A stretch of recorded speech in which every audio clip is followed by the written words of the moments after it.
I want to know, what's your process for making this music? How are you getting into, I assume you're recording in studios. It sounds like studio quality. Well. Is that right?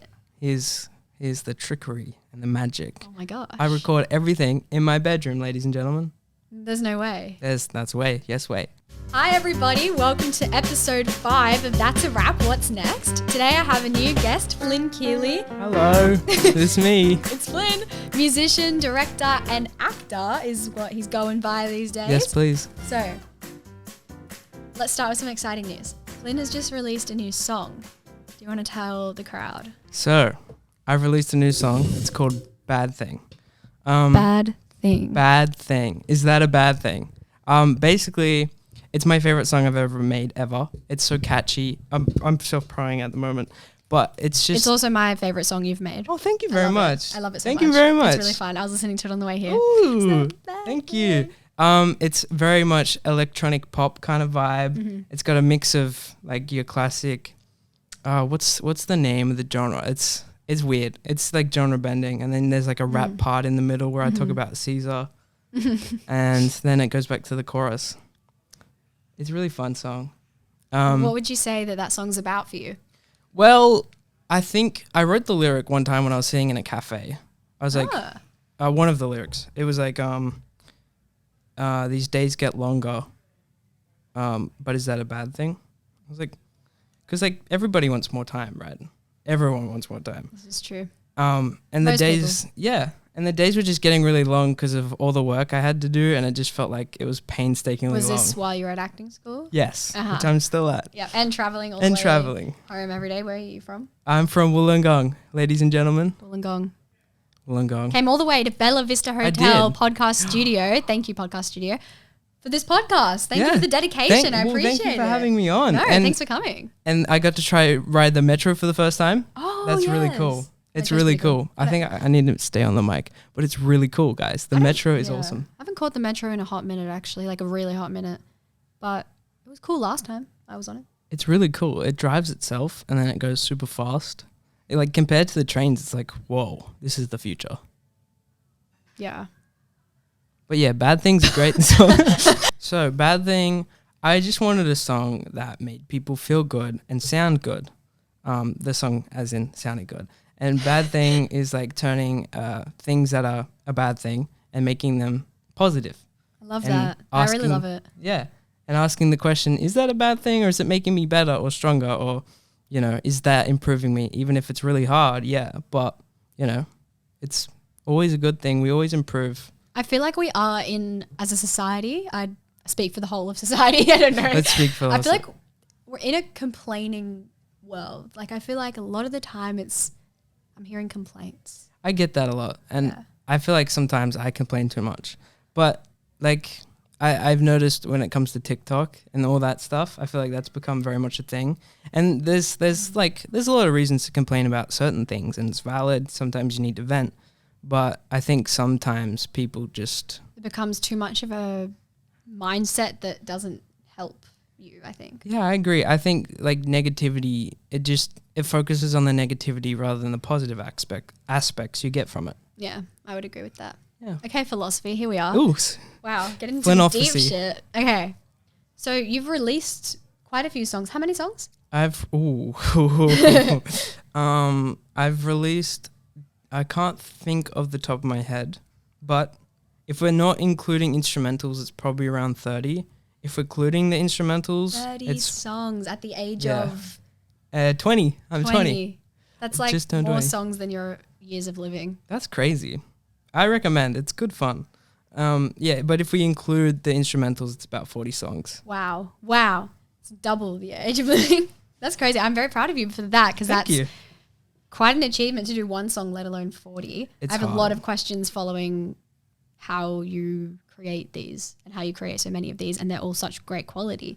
But before that, I want to ask, do you have a plan of performing any of this live?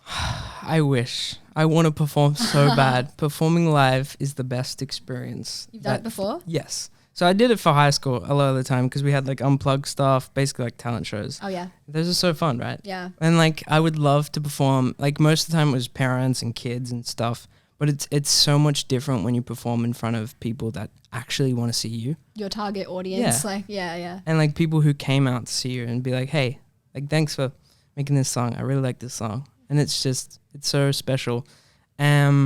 I think one of my friends is doing a show in 2 weeks and he said, I'll put you on stage. We'll do a song together. So maybe then. That'd be awesome. That'd be really cool. Be It'll be at Lala's in Wollongong. Shout out Thrace. He's the legend. Shout out. My brother, really. I'm really excited about that. We might do something. He is your brother? No. Oh. Like my brother in soul. Oh, got ya. Got ya. My brother's Angus. He's 12, 13, 14. Yeah, I don't know if Angus is going to be giving you any music gigs anytime soon, but you never know. Not yet. You never know. You never know. He could rise to fame. He liked to do drumming when he was a kid. So. Well, bring that back and Angus will be competing. My protege. Yep. Is that how you say it? Protege. Protege is something else. Yeah, but I don't know what that is though. Who knows? I want to know, what's your process for making this music? How are you getting into, I assume you're recording in studios. It sounds like studio quality. Well. Is that right? Here's the trickery and the magic. Oh my gosh. I record everything in my bedroom, ladies and gentlemen. There's no way. That's way. Yes, way. No, there's no way. Yes, way. That's the magic. No, I'm being pranked. I'm being fooled. The magic of mixing and presets and knowing how to make your voice sound good. That's how you do it. Can you please teach me? I would love to. Right now. Billie Eilish records. Well, this is true. She used to record. I think she still does record in her brother's / their like lounge room kind of vibe. And she recorded in her bedroom many times for many of her songs. Like her first album, Where Do We Go When We All Fall Asleep? She recorded that whole thing in her bedroom. And they just had a good mix. I can't process that very well. So can you go through the step by step for us? For the people that don't know music, for the people that do and want to make their bedroom music sound good, that's me. I might actually start doing YouTube tutorials. Please. I would love to do that. Oh my gosh. So Flynn Kiely teaches music. All you need is an AT2020. Okay. What is that? That's a microphone. It's like $100. It's a lot of money for some people, but it's worth it. Okay. And I've How had long mine. have you had it for? 2020. Okay, so it's already been like 4 years. 4 years. Literally. Nice. 4 years and 3 months. I started in January 2020. Get an AT2020.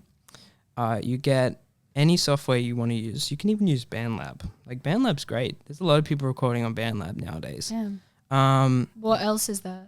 Because I use GarageBand right now, but I'm not releasing anything. GarageBand's really good. You can do a lot of stuff with GarageBand. I know someone who does GarageBand. What's his name? Oh, what's the guy? The song that's about bad habits. I'm so sorry. He's a really good artist. What's his name? K? Something with a K. No, I can't. Oh, is it the one that's like... yeah, that one. He recorded on GarageBand. Wait. The whole song. I need to search that up. Yeah.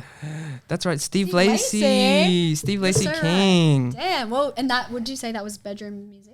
Bedroom. I don't know if it was bedroom, but it was GarageBand. GarageBand music. Wow. So a lot of big artists nowadays record from their bedroom. An upcoming artist, his name is Oliver Cronin. He's not even upcoming. He's doing really well. He records all his songs in his bedroom. What? Okay. Keep going with the steps. I didn't even think I was getting this lesson today, and now I'm so excited. Revision. Yep. You buy an ATA 2020. Yep.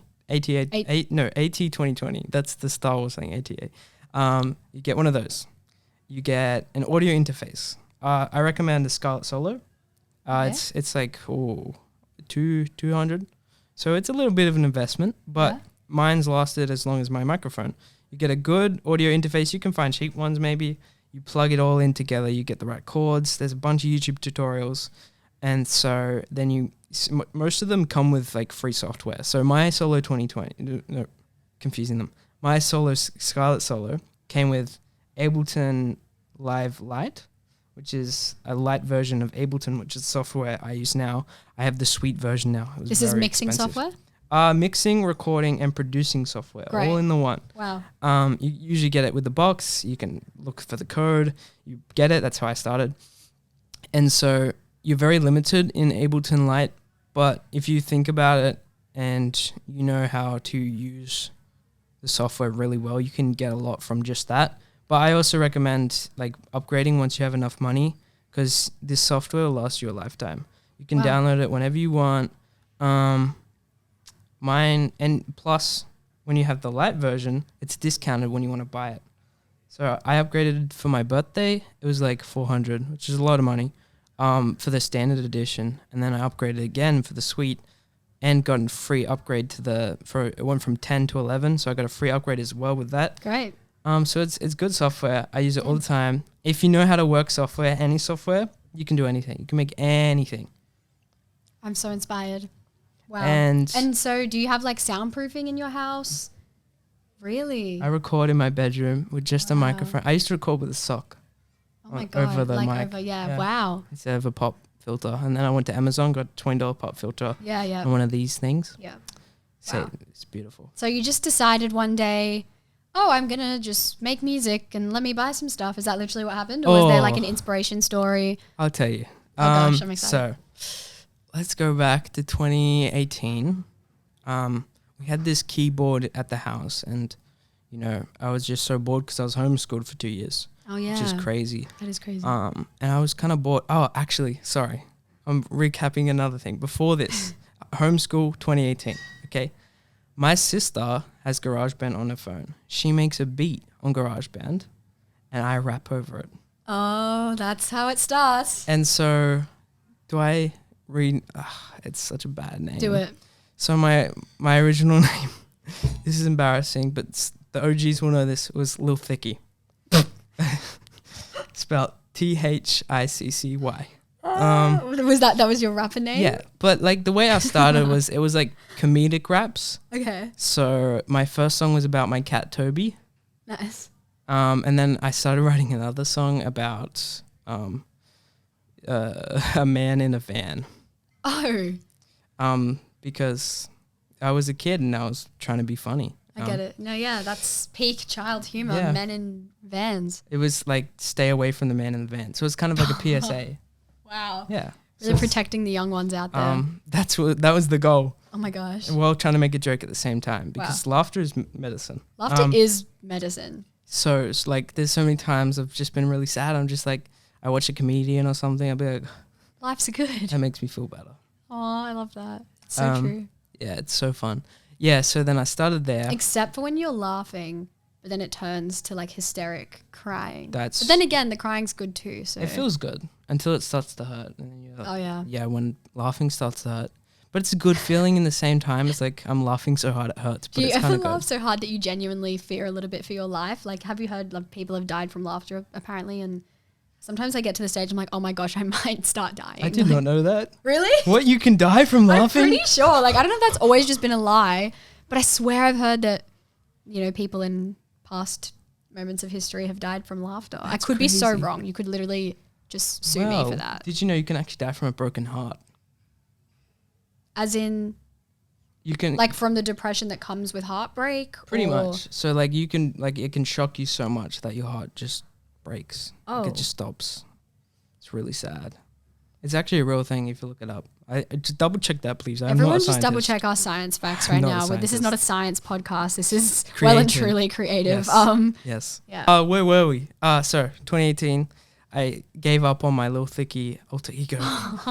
God. It's like Timothy Chalamet's little Yes, Timmy. yes, Clink, yes, clink, clink. yes. I've grown much since then. So 2018, same year, we had a keyboard. I started playing this keyboard, and my family was like, "Oh, this sounds really good." And I was just using the presets, you know, strings and stuff, smashing notes. Yep. But I seemed to be just really natural at it. And Mom showed me a photo of when I was a kid. I was playing like a keyboard, Aw. a kid's keyboard, and she's like, "It's like this." It's like, "Oh, that's so cool. Maybe I'm made for music." And so 2019 comes around. Billie Eilish is becoming much known. Yes, And she is. I listened to her album, the one I mentioned before, Yeah. and it was like, "Oh, this is awesome. This is really cool. Slay This Billy. is something I've Shout never out heard Billie before." Eilish. Shout out Billie Eilish. She's dropping a new album too. She is. I'm so excited. I'm excited. I'm so excited. I'm very excited. I listened to that. I was like, "This is cool. Like, that's crazy." And then I found out how they made it. And her brother's the producer. Yes. Oh my and gosh. even she's produced some of the tracks, like that ending part in Bad. Bad Guy. She produced that. I was like, what? They do this from their bedroom? And then it's just 2 of them? I was like, I could do this. And then that same year, I saw one of my favorite artists ever, Post Malone, at Kudos Bank Arena. And I saw that, and I was like, I want to be there. I love those stories. And I was like, that's me. Like, I want to, like, the way the stage came up, and he was just spitting bars, and there was, like, lights. I was like, that has to be me. So that's how it started. I love that. Then I started researching. I spent a whole year just researching how to make music at home, and like the best software, what you use to distribute your music, which I ended up with DistroKid, which a lot of people use. I've heard of that. I don't know what it is. It's basically you pay once a year $50 AUD. It's like $30 USD, which is ridiculous. But every time it comes around, I'm like, $50. Anyway, you pay that for about. I think I'm not looking at the camera.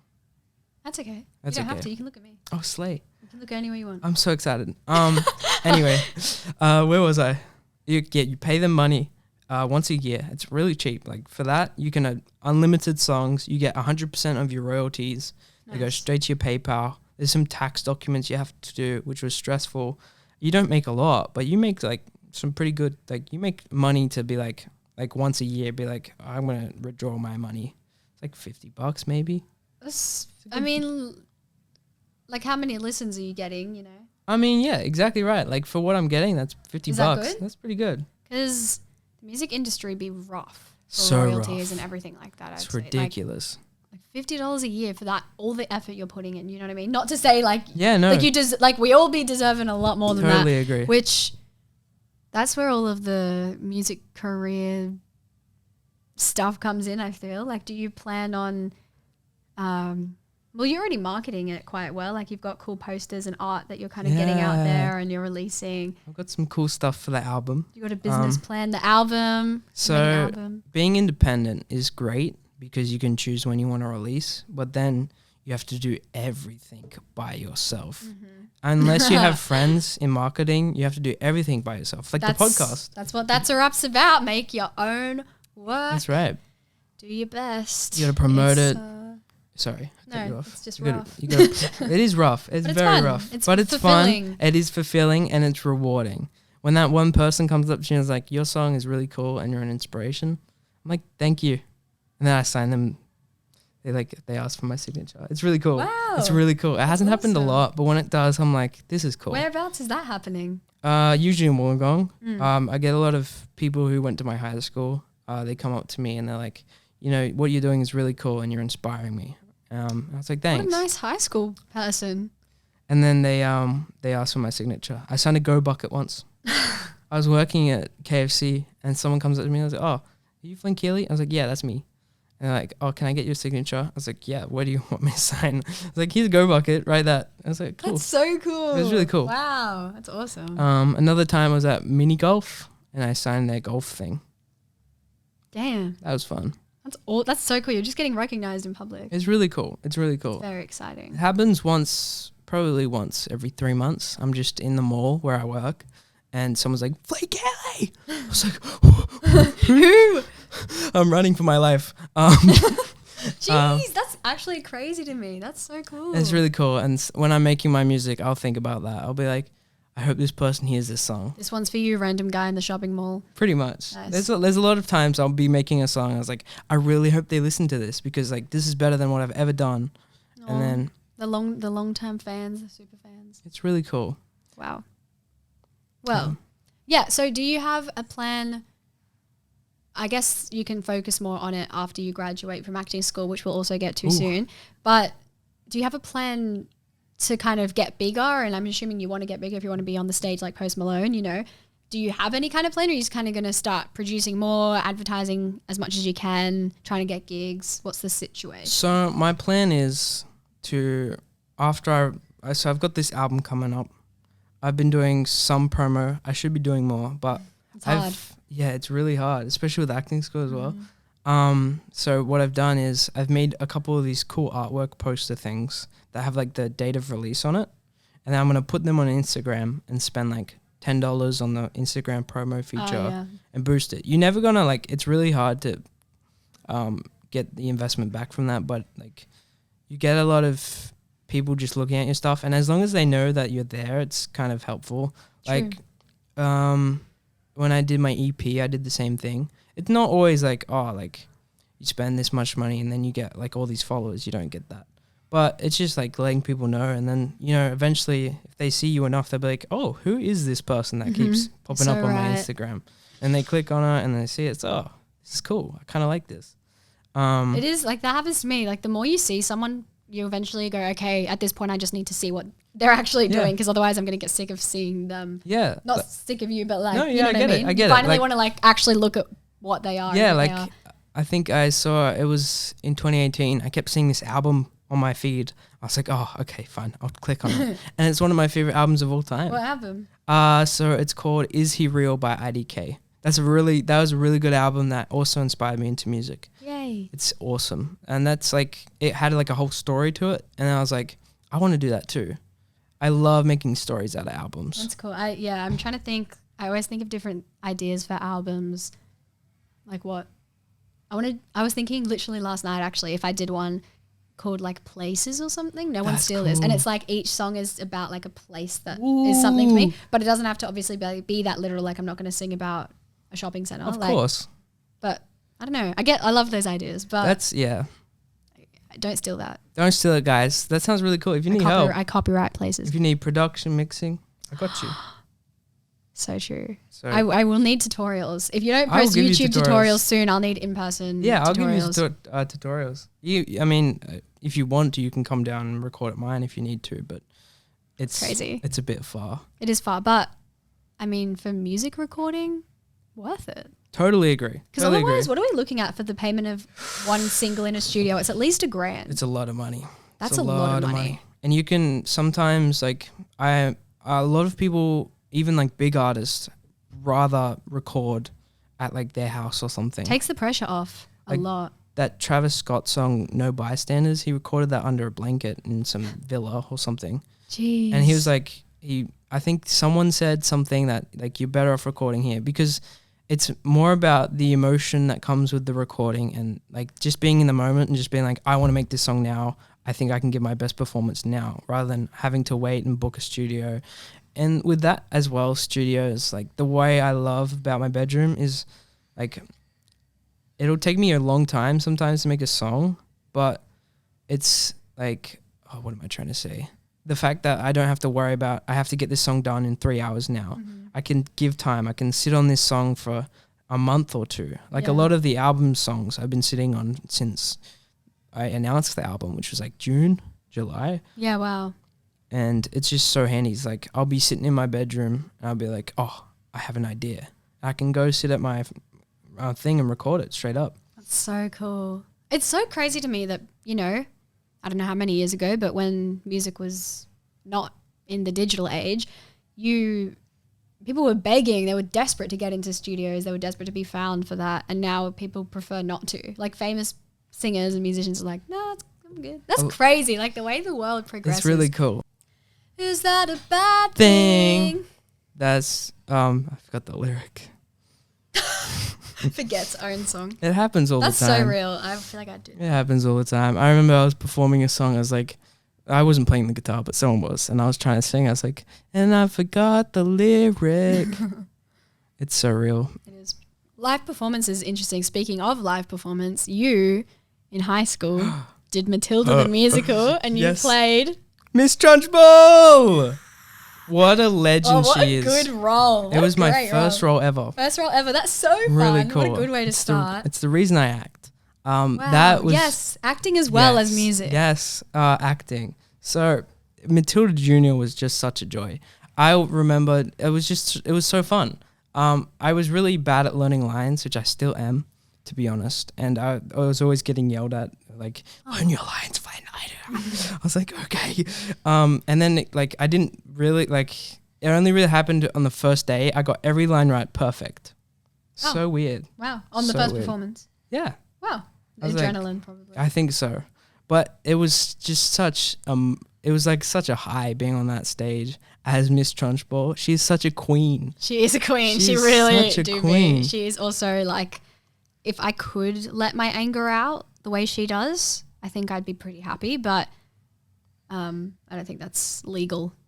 So, like, do you know what I mean? It's not legal. Just the way she swings children around. Not that I want to do that. But like just letting out that aggression. I get it. Yeah. I get it. I just don't think and sometimes it's just like, oh, I can't say that. No intrusive thoughts. Miss Trunchball, the foundation of your career. Yes. Miss Trunchball is such a joy. She's the reason, like with that character like that, you can do so much and like you get to have so much fun. Like I got to put on a voice and it was so fun. Like I got to experiment so much and like write her backstory. And I even used her for my year 12 monologue. I helped / wrote the monologue for Miss Trunchball, and then I performed as Miss Trunchball. So I don't know if there's some legal things with that, but it was really fun. Don't tell anyone. No, tell anyone. Everyone on this podcast, you're, what do you call it? Under a confidential... FBI. Oh, what's it called? Under an FBI, NDA. NDA. But the NDA is when you sign for a project, Non-disclosure agreement. Yeah, that was the show. We're similar. That was the show that made me want to do acting and really? singing and everything. Oh, when I saw it, I watched it. It was Broadway. So cool. Haven't seen it, but I've seen the slime tutorial. If you know what I'm saying. If you know, you know. And I was like, oh, this is amazing. So like, that would be so cool. I saw it when I was 12. Oh, that's so cool. Yeah, I would die to be in it. It's a great show. I would die to be in that show. I wouldn't die. Might sell my soul to be in it, maybe. I definitely would. Dying. I definitely would. So musical theater, it's for me. I'm sometimes like I can be really lazy, but like if it was that, I would do that. It's interesting to say you can be lazy coming from someone that's written 40 songs. Not to hold you to that, but what do you mean you're lazy? So where does that come into your life? I think I'm just a really big procrastinator. But when I create, I try to make it as easy for me possible. It's why I record in my bedroom. It's like if I had to get up, catch a train, go all the way to the studio and then record, no. That's me with exercise. I just do Pilates on YouTube in my bedroom because I don't want to like go to a gym. So valid. I exercise in my bedroom. I used to. I haven't done that in a while because it's just so busy. Yeah. But like... I guess I'm not lazy, but sometimes I can be really lazy. Interesting. Yeah, something I'm trying to get more into on this podcast is kind of deep diving into those kind of things that everyone deals with creatively. Procrastination has got to be one of the biggest ones out there. Like I'm actually almost sick of hearing that word. Like, and then like how to stop procrastinating, and there's all these like videos, and you need to stop procrastinating. I think it's actually part of like the process. I think it is a part of being creative. I think it's a very major part. I know so many creatives just like procrastinating everything. Like I procrastinated homework at school all the time. Oh my gosh. All the time. And I still do it with acting schoolwork sometimes. And it's like, it sucks because I would love to do this if I didn't have a due date for it. Mm-hmm. I think that's a lot of the things. It's like, I would love to do, I want to do so many things, but as soon as you put a due date on it, I'm like, oh God. It's interesting now for me because I don't have a due date for anything I'm doing. It's all just self-managed. You start to crave due dates. That's true, actually. Yeah. I agree with that. Like, I think with my album, because like there's a lot of times I'll be sitting watching TikTok and I'll be like, I need to record. I need to get this done now. But I don't have the incentive of a due date. With the due dates, I do get things done though. That's the thing. I just put them off for so long. Now I'm stuck in this whirlwind, it feels, of I have so many things I want to do constantly. Like every day there's a new 10 things I wish I could be doing kind of thing. That I want to get each thing done as soon as I think of it. So if I thought, oh, I kind of want to start this podcast, I had to start. Like I had to find a place, I had to do it, which is great because it gets done. But then I have a web series and I'm like, okay, I have to get, and then like, okay, that has to get done. That second episode has to be done. And now I'm just, and it builds up. And in terms of like, oh, I have to send an email to this person and I've got to clean my room and just all these things. And I can't stop. The balance is like lacking, but it's great because I'm getting lots done. I feel quite successful this year, doing really which is well. Fun. Thank you. You're doing very well. But like, when am I going to burn out? I'm scared. I'm very scared. I've definitely burnt out when it comes to the other side of the entertainment industry as acting. I've definitely had my burnout moment, and it's really hard to come back from burnout. I'm glad I've got this week break. Yeah. But burnout is so hard, and I think there's so many reasons why I'm burnt out, and it just sucks. Yeah. What do you think are the reasons? I say mainly the train. Catching a train, an hour and a half train back to get up there and then go back down sucks. It's like you want to do all this work too. Like you want to do all your homework on the train, but the second you get on that train, it's like I need to put on this album and I need to just watch the road. Yeah. Or watch like Netflix or something. Yeah. And like I think also also the movement of trains like relaxes you a bit. Yeah. So it's hard. Yeah. I think that's the biggest reason. And it's just it's really hard work. You know, going to acting school alone is already endless. You never stop. You totally don't stop. agree. Even the week off you have, you're probably still going to be thinking about it. I've done like 3 assessments this week. There you go. Maybe 4. And you're directing something. Oh, yes. Let's talk about that. Yes. So everyone gets a short film that they have to. Well, you did it. It's the pitch project, that same one Bianca and I were part of last year with the Book Nooks. Pitch project. It was the pitch project? Yes. Yeah, you're pitching a script. Well, there's multiple projects that are kind of similar. It was the first one, like Hail Mary. Yeah, it was like that. Yeah, and McMission. Those were Bianca and I's short films that we got to do last year. And you guys got to vote, right? Yeah, so it was a voting. Everyone votes. So we got really fantastic. Everyone was great at writing. Like I think we're all really good writers, and that's definitely something I'm going to go into in the future. Writing? Yeah, I would love to write my own stuff. Isn't it just crazy? Like there's so much you can do and there's so much you're capable of doing. That's what I've found really insightful about acting school. The people around you, the creation, like the amount of opportunities you have there. It's been so great. Like I've found so many different things that I could get into now. It's not like I don't have to just do one thing. I can act and do this show and then record another album and then write a script for a movie I want to star in myself or direct in myself. It's really cool. And you have a lot of opportunities to try those things out. It feels to me, I was thinking about this on the way here, doing all this creative stuff. It feels like when you were a kid and you were making iMovies with your friends. I did that. But just add money to it and add like career goals to it. Yeah. But that's what life is feeling like at the moment. So I literally feel like a little kid that's just running around doing whatever the hell I deem necessary, it's like so in my creative life. It's great, except financially not so much. Not so that's great. okay. Oh God. Yeah, no. Finance is a big problem. You know, you want to do all these things, but then it's like, oh, I need money for this, and then I need money for that, and then I need money for this That'd coffee. That'd probably be another thing that adds to burnout is yes. Because yes. You said you have recovered from the time you felt it. Yes. And how did you, like the train, I'm assuming financials have been harder because you're traveling, you probably can't work that much. It's really hard to find work. Luckily I've been able to get another job at a cafe. Ooh. And I work at Glue Store in Wollongong. So hang on, you've got 2 jobs. Yes. And 8 hours-ish of acting school a day. No, I'd say 12 hours. 12 hours of acting school. If including the train, travel, yeah. And an album coming out. Do you sleep? Yes. You sleep? I do sleep. I go to bed around 9 to 10 o'clock. 2 jobs? Why 2 jobs? Well, I don't really like working on Friday. I didn't really like working on Fridays, so I kept the day off. And then I was like, I want to get a car. So I can just, like, the trains suck. So I was like, I need to get a car. For some other reasons as well. Like, my girlfriend lives in Richmond. So shout out Aretha May. Shout out Aretha May. Next episode, Aretha's coming on. She's the best. She's the best. She's the best. So there's that as well. Which is another thing. I'm committed to a full-time relationship. Yes. Oh my gosh. That as well. Anything else you want to add to that list? Holy gosh. I have a cat.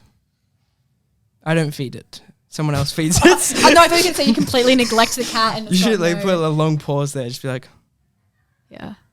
I feed it. I don't feed the cat, but my sister feeds the cat. Someone feeds the cat. The cat is not dead. But there's that as well. And wow. What were we talking about? Burnout. How did you recover? How did I recover? Keep getting off track because you're talking about all the things that probably caused the burnout. That's probably why. So burnout, to get out of it, I think it just need a nice day to yourself. Play like one day? No, definitely not. What it took was, because there was also a lot of personal issues that happened last term that really just brought that negativity in. Yeah. And you just really got to focus on the positive things and find the things that make your day better. So if you need that coffee, go get that coffee, girl. Go get that coffee, girl. Or if you need to write something in your journal, please do it. You need to be able to, or if you need to talk to someone. I think it is quite easy sometimes to know what you need and to still neglect it. Like, your brain can say, I feel like if I just went on a walk. But then I literally had this period of time earlier this year where I wasn't doing much. I'm like, oh, I feel like I'd feel so much better if I walked out of my house, walked around the block. I'm like, no, but so much effort to get up. Yep. It's very easy to neglect. That's me with exercising. Like I'll be like, oh, I really want to get in shape. I really want to exercise just to feel better about myself. And then I'll get home and it's like, oh, I don't want to do that right now. I'd rather eat chocolate. Yep. So real. But yeah, I think to get out of burnout, it's really complex. I think you just need to really focus on the positive and be like, what am I getting out of this? How can I find the positive in something that feels really negative at the moment? That's really true. Accepting a negative experience is a positive experience. Oh my God. Have you heard that? Yes, I've been reading this book called, I won't swear, but it's is it that one? The subtle art of not giving a fuck? Yeah. I love that book. It's a great book. I liked that. Okay, I liked that book a lot actually. Not that we're going to talk about mental health for the rest of this podcast episode, but it's great topic. I love that book. I got a lot out of it. And then I went to my therapist and I was like, oh, I read this book. And she's like, oh, wow, that's got some good messages, but you've kind of got to reword them. Because the whole point of the book is like, it's like a negative way to to attack negative situations that help you like do things positively. I can't think of an example. Like, nothing's real is one of his main things. Jeez. Or don't try. Oh yeah, don't try. It's like sometimes you're trying to force things too much and sometimes you have to sit back, which is like a hard message to take because if you live by that, you're not going to really try at all. If you don't try, then so basically you got to like reword that book so it feels more worded positively. But I love that book. It's a really good book. I recommend, but like you said, you got to reword a lot of things because it is quite like it is very negative at some points. And it's like, oh, like I like what you're saying here, but it's just it's a bit too negative for me. It's kind of the point, I guess, of the marketing of it, but don't give a fuck. Yeah. But no. How did we get to that book though? We were talking about burnout. The quote. Burnout. Mental health. Yeah. Yeah. So you got out of it with acknowledging what you need and actually doing it, having a coffee. Still working on it. Still working on it. And accepting that you're in a bad time, but is that a bad thing? Yeah, that's right. Song. Like my song, Bad Thing. Oh my gosh, you should go stream that on all platforms. You should on, what is it? Everything? All platforms? Everything. My God, that threw me back to a play that I did last year. Oh yeah. One of the things was just we kept saying everything. Stop. Everything. Torment. Back to directing. You're directing a short film. Oh my gosh. That's correct. It's called That's Funny, written by the talented Micah Ali. Micah Ali. Great. You know him. I do. You do. I met him at acting school. He's really good. He's a great writer. I'm really excited about the project. We've got all these beautiful people helping me work on it. Of course, it's my whole ensemble, and they're all beautiful people. They're so great. It's such a good energy. I mean, sometimes, we clash heads, and that's okay. That's what happens when you're in a group of people for so long. It is indeed. I'm sure you know. Yes. And it's going to be a little stressful, but we're all focusing on what can we get out of this? How can we make this the best end product we can? And how can we submit this to maybe festivals? That'd be great. But directing is really fun. I got to try it out last year when we did this auteur project at Sydney Actor School. It was very interesting because we were focusing on less of like a structured format and focusing on like we watched a lot of French cinema and like all this artsy stuff. And so that's kind of what we went for. And directing that was really interesting. Like there was a lot of times I would just start recording and just see what happens. It's really insightful and it's really fun. And there was a scene I was like, we're going to improv this whole scene. Wow. No script, no nothing. We didn't actually have a script for the whole film. Oh, wow. For Micah's film or for the one you did last year? The one I did last year. It's a really cool film. And we just we had a theme. We had all these restrictions that Josh gave us. Yeah. And we went by those and it was just like we recorded stuff. There was a lot of times I didn't slate. I was just like, hey, press the button. Don't let them know. And they did some really interesting stuff. And I think that's my favorite part about acting is just experimenting and finding these little things, these little details that actors do when they don't know they're being recorded. Yeah. Or when you just say, hey, this is your scenario. Let's see what happens. And then you just record it. Wow. So what are you excited for this project coming up? So this project, I get to have a script, which is really cool. That is cool. It's a really funny script. The best part about the film is the script. It's so funny. I can't wait for people to see it. But I want to try and implement what we've learned from that and take a more structured thing and put it all together and see what this turns out. I want it to be a unique film that's funny and short. And also, it's a short film. It's a short film. Yeah, it's going to be really fun. What's your directing style thus far? Have you gone into pre-production? Are you doing mood boards and rehearsals and everything? We've been doing a lot of the art stuff.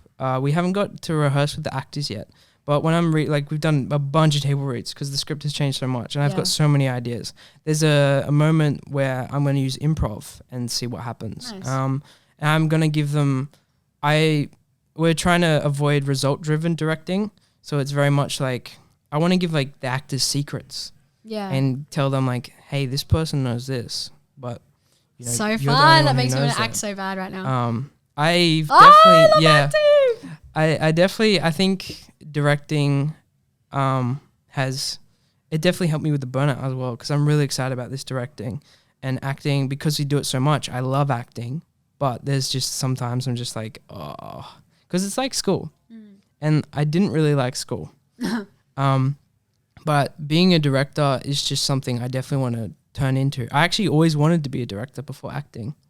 Wow, before acting. What made you want to be a director? And that's so exciting that you get to do it at such a young age.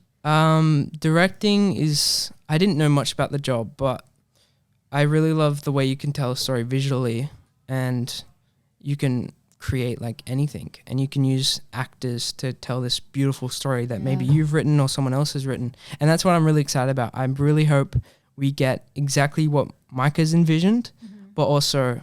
like what I see, and I want it to be just this cool thing. And that's what I love about directing is like you're in control.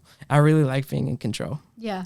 You want to be like in control, but in the right way of like you're not a dictator. You're just like a nice kind of in control. Yeah. And I try to be really nice as director. I don't want to be... Well, you're a very nice person, so I can imagine your directing is quite nice. Yeah, I'm excited. I would love to direct everyone that I know that's an actor. I would love to direct people. Directing is really fun. Recommend it. That's good for if you need to do self-tapes, you can be a reader for them and give everyone notes all the time. That's fun. And it's really... good for practice. It adds a lot to your acting as well. Yeah. So, yeah, that's cool. Directing's fun. Well, if you ever need help on anything, let me know. Josh was saying he might need extras for some of your films or something. Birthday cake. So we need a lot of extras. But or if you need, I don't know if you're allowed to have other people on set, but if you want. I don't think so, but I'm sure we're going to be working on stuff after. I know some people are working on some scripts. I won't let any details leak, but there's some really cool scripts coming from our year. And if you guys need help. We always need help. I'm here. If you guys need acting, if you need a director. I mean, most of you guys want to direct your own stuff, right? Which is really cool. It's really cool. It's fun to direct and write. Oh, so I love doing things, co-writing. I haven't directed anything. Oh, I haven't co-written yet. I'd love to co-direct. Anything is so much better than doing it by yourself, I think, because you get a whole other brain to bounce off. Co-directing, we did get to do that last year as well. That's really fun. Yeah, that's really fun. Yeah. It's nice because you get to bounce off ideas and be like a lot of the times you're going for something and then they'll suggest something. It's like, oh my gosh, that works so much better. Yeah. And it's really cool. I would love to co-write, co-direct. I think that's another cool thing. Okay, one more question for you. Yes. Is you've got an album coming out. That's right. Do you find that all your music is very personal and very reflective of the time you're in? And is this album reflecting a specific time in your life or anything like that? And what are you hoping that it brings out to the world from your insides? So this album, it's called A Moment Alone Together. Oh, I love that so much. Cool. That's great. And the way I've done the punctuation actually resembles that. So the A is capitalized. Yeah. And then the A in alone is also capitalized. Nothing else is capitalized. And when you look at it, you see this A by itself and then this A, which is together, which is kind of funny because it's the word alone. Yeah. So it's a weird kind of contrasting thing. And then there's a comma between together and alone. And then there's a full stop to signify that's the end of a journey. So it's kind of bounced off my original 2 EPs, Distorted Love, which is about this story of teenage romance and some of it's like the way I've created the EP was based on real life events, but I kind of wanted to create a story. And that's what I've kind of done with the album too. It's like there's a whole story to it, but it's also like some of it's like it's fiction mixed with reality. And it's like all the tracks are me like venting out feelings I've felt and experience I've gone through. But when you listen to it, it's an actual story. Love that. And it's really cool. And with that album, it's very much focused on how certain people have made me feel, and letting out those really difficult emotions that happen when you have strong feelings or strong connections or strong relationships. And it's a lot of me letting out the negative emotions, but towards the end it starts to get happy. Yay. And there's a love story in it. Yay. It's really cool, and it's a lot of what's going on in my head, and it's very personal. I talk about how much I overthink, how that affects what I'm saying, like what people have done to me that's hurt, and letting out that hurt. And it's very much about anxiety and love and being alone together.